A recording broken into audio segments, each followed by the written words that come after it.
his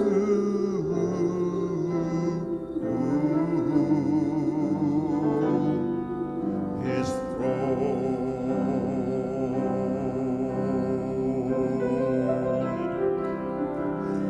I'll hasten to his throne. I'll hasten to his throne. I'll hasten to his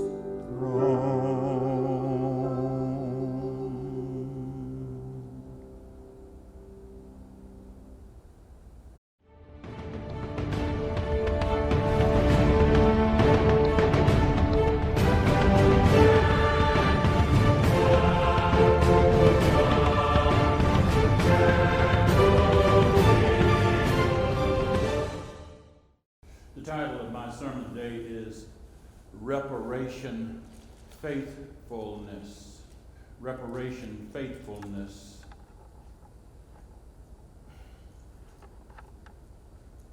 In 2016, Simon & Schuster published a book titled The End of White Christian America, written by Robert P. Jones, the CEO of the Public Religion Research Institute, PRRI. In that book, Jones reviewed white Christian attitudes about the role of faith and justice.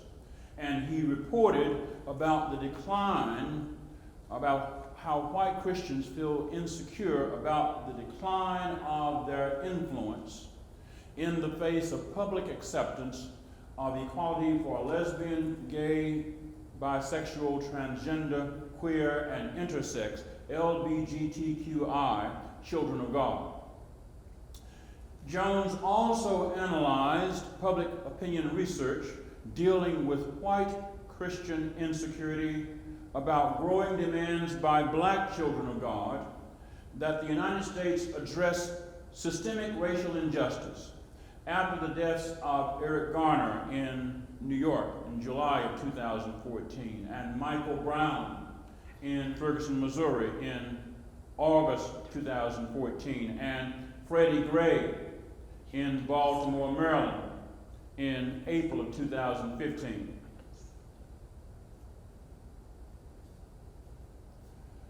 Last month, July, Simon & Schuster released a follow-up book by Robert Jones titled White Too Long. White Too Long, the legacy of white supremacy in American Christianity. The title of that book comes from the following statement that James Baldwin wrote in a New York Times op-ed published in February 1968. Quoted, "I will flatly say that the bulk of this country's white population impresses me and has so impressed me for a very long time as being beyond any conceivable hope of rehabilitation. They have been white, if I may so put it, too long.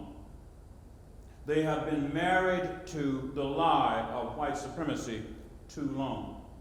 The effect on their personalities, their lives, their grasp of reality has been as devastating as the lava which so memorably immobilized the citizens of Pompeii. They are unable to conceive that their version of reality, which they want me to accept, is an insult to my history and a parody of theirs and an intolerable violation of myself."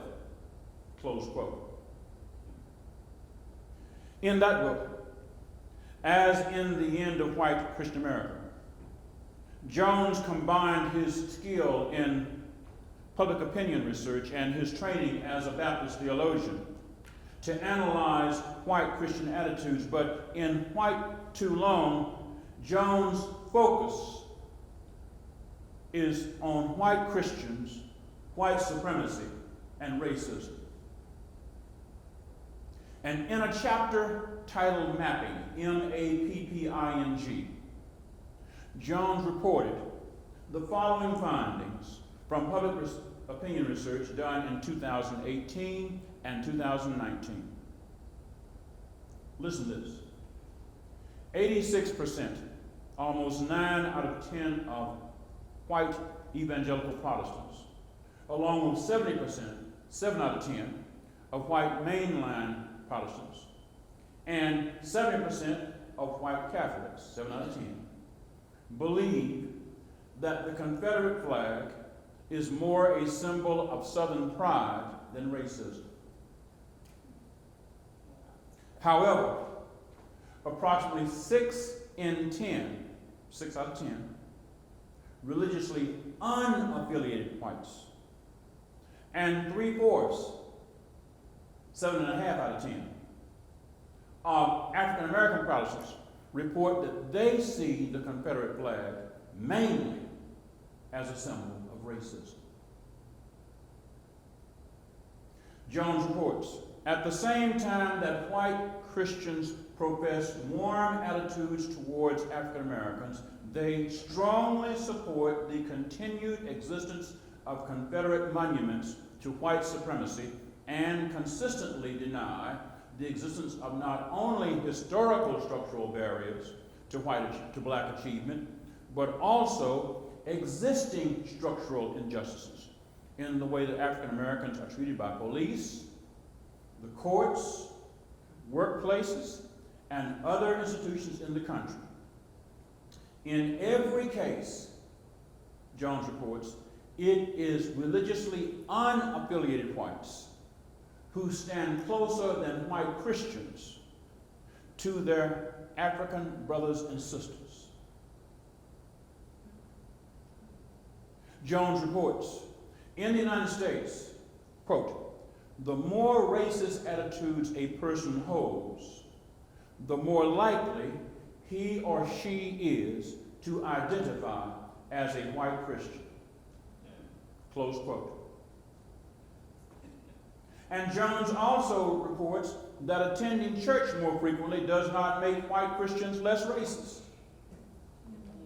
On the contrary, there is a positive relationship between holding racist attitudes and white Christian identity among both frequent, weekly or more, and infrequent, seldom or never, church attenders. Meaning, the more white Christians attend church, the more likely they are to hold racist attitudes. Based on his research, Jones offered this sobering conclusion, quote, if you want to predict whether an average person is likely to identify as a white Christian, and you could know only one attribute about that person, you would be better off knowing how racist he or she is than how often he or she attends church. Or, to put it even more bluntly, if you were recruiting for a white supremacist cause on a Sunday morning, you'd likely have more success hanging out in the parking lot of an average white Christian church, evangelical Protestant, mainline Protestant, or Catholic, than approaching whites sitting out services at the local coffee shop. Close quote. I recommend you read White Too Long. I've been making gifts of it to people. Recently, Southern Baptist Theological Seminary, the oldest of the Southern Baptist theological schools, and Baylor University, the oldest school of higher education in Texas, and the largest Baptist educational institution of higher education in the world. Both founded, by the way, by white Christian men who preached and taught about the religion of Jesus while owning and selling Africans as enslaved persons. Both those institutions acknowledged their history of supporting slavery and relying on money from slavery to build their respective institutions. Yet, Al Mohler, who is the president of Southern Baptist Theological Seminary in Louisville, Kentucky, rejected in May 2019 a suggestion from black and white ministers in Louisville that Southern give 10%, a tithe, of its nearly $1 billion with a B, $1 billion endowment, a 10% of its nearly $1 billion endowment to Simmons College of Kentucky, a historically black Christian college also located in Louisville that was founded by formerly enslaved Africans. Mohler's reply to the request from black and white ministers that Southern give a tenth of its endowment bears repeating. Quote, this is what he said, quote, "We do not believe that financial reparations are the appropriate response." Close quote. Similarly, in June of 2020, June of this year, just a month and a half, almost 2 months ago, the president and the regents of Baylor University in Waco, Texas, unanimously signed a resolution that, quote, acknowledging the university's historical connections to slavery and racial injustice, close quote. Yet that resolution did not contain a word about reparations for the theft of black lives and black labor.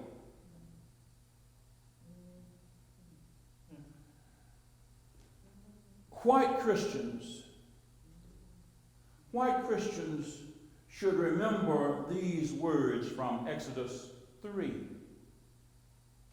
"I have observed the misery of my people who are in Egypt. I have heard their cry on account of their taskmasters. Indeed, I know their sufferings. The cry of the Israelites has now come to me. I have also seen how the Egyptians oppress them."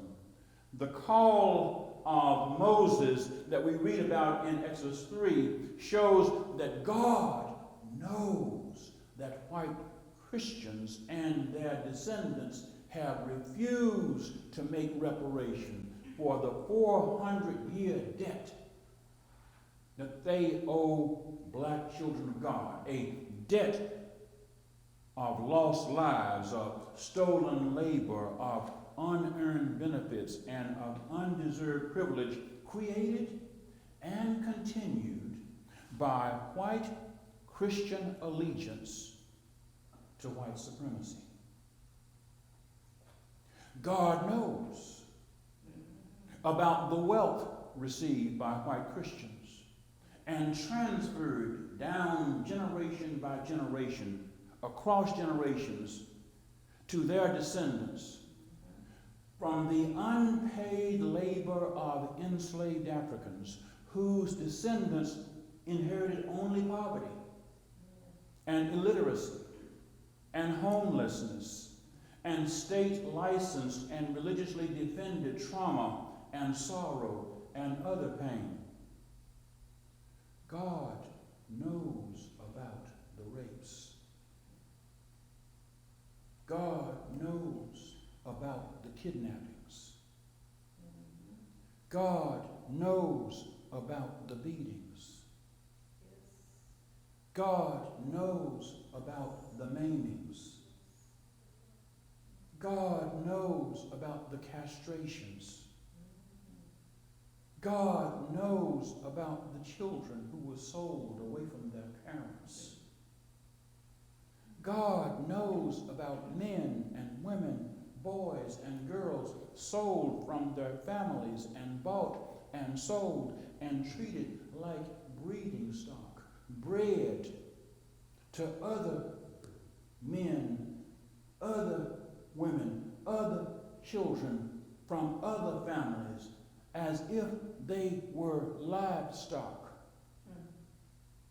God knows about Emmett Till and Trayvon Martin and Michael Brown, and Amadou Diallo, and Tamir Rice, and Sandra Bland, and Renisha McBride, and Philando Castile, and Walter Scott, and Bobby Moore, and Bradley Blackshire, and Breonna Taylor, and George Floyd, and Rayshard Brooks, and Ahmaud Arbery, and Jacob Blake now. God knows about the 2 people who were killed on Tuesday night in Kenosha, Wisconsin, allegedly by a 17-year-old white youth from Illinois who drove across state lines to go to Kenosha and killed 2 people allegedly, and then drove back to Illinois from a city that had 150 National Guards people in it. God knows that a white man can shoot 2 people with an automatic rifle and drive home, whereas a black man can't even get into his car in front of his 3 children without getting shot in the back in Kenosha, Wisconsin. God knows. And God knows that white Christians have no excuse for claiming they do not know. God knows that white Christians are not innocent, but are in denial about what Jesus described in Luke 16 as a great chasm that exists between the descendants of white and privileged descendants of God and the descendants of formerly enslaved Africans. And God knows that in every generation, white Christians have known about racial discrimination. God knows that white Christians knowingly endorsed racial segregation across the whole society after Reconstruction ended. Look at somebody and say, God is not an idiot. God is not an idiot.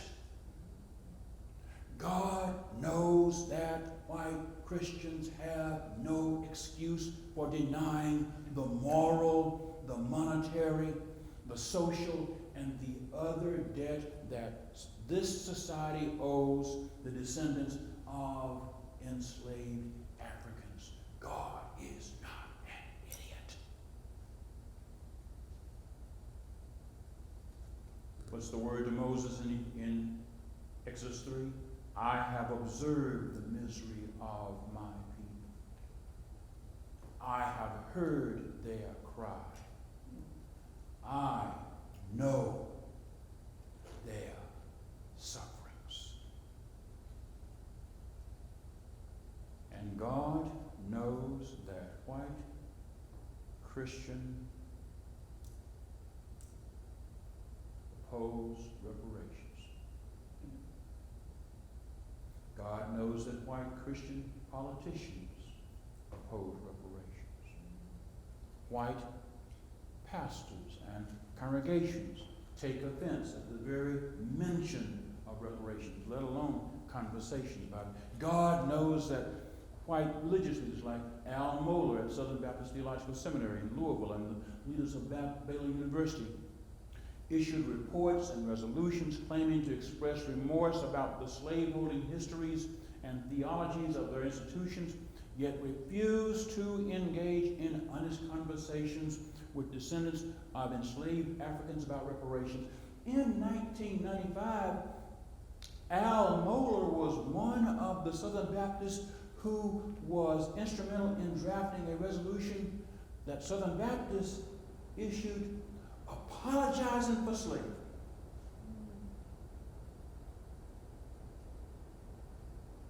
In 1995,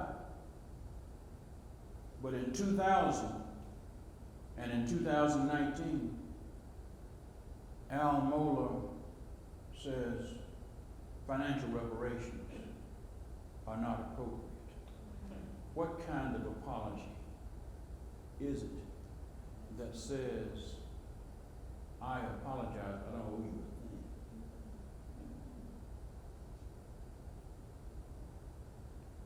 As Robert Jones writes in White Too Long, white theologians who justified white supremacy based on the mark of Cain. Remember the mark of Cain that people talk about? Used to say blacks were marked with the mark of Cain. Robert Jones writes that white theologians who justified white supremacy based on the mark of Cain in Genesis were wrong. Listen to what Robert Jones writes, quote, I'll be blunt. It is white Americans who have murdered our black and brown brothers and sisters. After the genocide and forced removal of Native Americans, the enslavement of millions of Africans, and the lynching of more than 4,400 of their surviving descendants, it is white Americans who have used our faith as a shield to justify our actions, deny our responsibility, and insist on our innocence. We, white Christian Americans, are Cain. And then he writes, the challenge for white Americans today, and white Christians in particular, is whether and how we are going to answer these questions. Where is your brother? And what have you done? Where is your brother? And what have you done? Well, when white Christians feign, when they pretend to be suffering from moral amnesia or ignorance or innocence and paralysis about racial injustice and reparations, they confirm what was written at Revelations 3:1. Revelations 3:1 about the church at Sardis. You recall in Revelations you have letters to 7 churches. Well, at Revelations 3:1, there's a letter to the church at Sardis, and here's what is written about the church at Sardis. I know your works. You have a name of being alive, but you are dead. Sardis was a prosperous city 55 miles northeast of Ephesus. It had been the capital of the kingdom of Lydia. And the prophetic description of that church was, you have a name of being alive, meaning vigorous, effective. But then the but. You have a name of being alive, but you are dead, meaning ineffective, impotent to influence the culture of the city for righteousness and justice.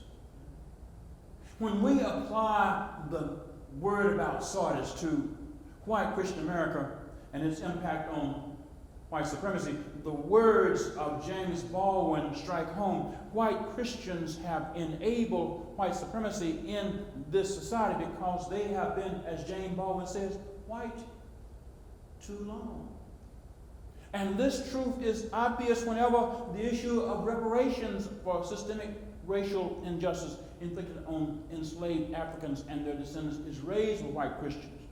White Christians have a name. They profess their belief in Christian education and discipleship. You hear a lot about that. Discipleship. But they are dead to the teachings of Moses and the prophets that wrongdoers must repay for the harm done to and loss inflicted on their neighbors. You recall in Deuteronomy, if you stole an oxen, you had to repay 4.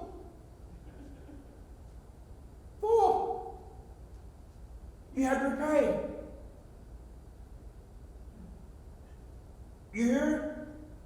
They have a name about discipleship and religious education, but they have a name about discipleship, but when it comes to the discipleship of reparations, they are dead. They have been white too long. White Christians have a name for believing in racial harmony. We want to have racial reconciliation, want to have racial harmony. But they are dead to the message about reparations found in Luke 19 concerning the encounter between Jesus and Zacchaeus, when Zacchaeus pledged to repay 4 times the value of anything he had obtained dishonestly by fraud. They are also dead to what Jesus said when he told Zacchaeus, this day salvation has come not only to Zacchaeus, but to this house, meaning to his family. They are dead to this message, why Christians are, because they have been white too long. White Christians have a name for believing that the grace of God overcomes people and empowers people to overcome all sin. The grace of God gives us the strength to do new things. Therefore, if anyone is in Christ, he or she is a new creation.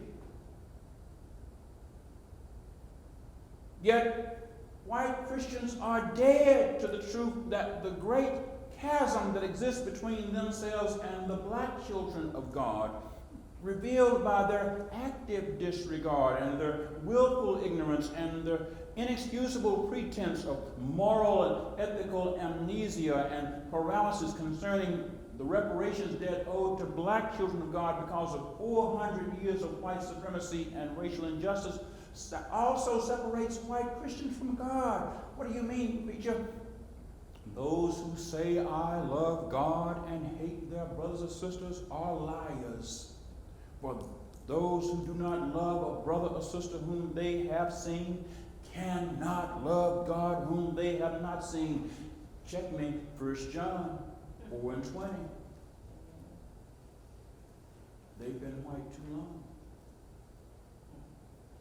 And that is why black children of God, as the psalmist did in Psalm 28, and the Israelites mentioned in Exodus 3, cry faithfully to God for help and must continue to defend and demand reparations despite how white Christians ignore and reject the demand. Black children of God understand that what was written in Isaiah 59 about another outwardly religious people applies to white Christians today. In Isaiah 59, you recall, you see, the Lord's hand is not too short to save. The Lord hadn't had a stroke. The Lord's not feeble. But Isaiah 59 says, your iniquities stands a barrier between you and God. And because of your iniquities, God can't hear you. And then Isaiah 59 contains these words, your hands are defiled with blood, and your fingers with iniquity. Your lips have spoken lies, and your tongue mutters wickedness. Justice is turned back, and righteousness stands at a distance. For truth stumbles in the public square, and uprightness cannot enter. The Lord saw it, and it displeased him that there was no justice. He was appalled that there was no one to intervene. So the Lord put on righteousness like a breastplate and a helmet of salvation on his head. He put on garments of vengeance for clothing and wrapped himself in fury as in a mantle. According to their deeds, so will he repay. Wrath to his adversaries, requital to his enemies. To the coastlands he will render requital, requital, requital. Notice that word requital, R-E-Q-U-I-T-A-L, requital. It means to repay.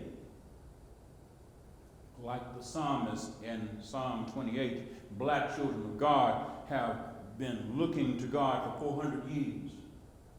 faithfully. Talking about reparations faithfulness.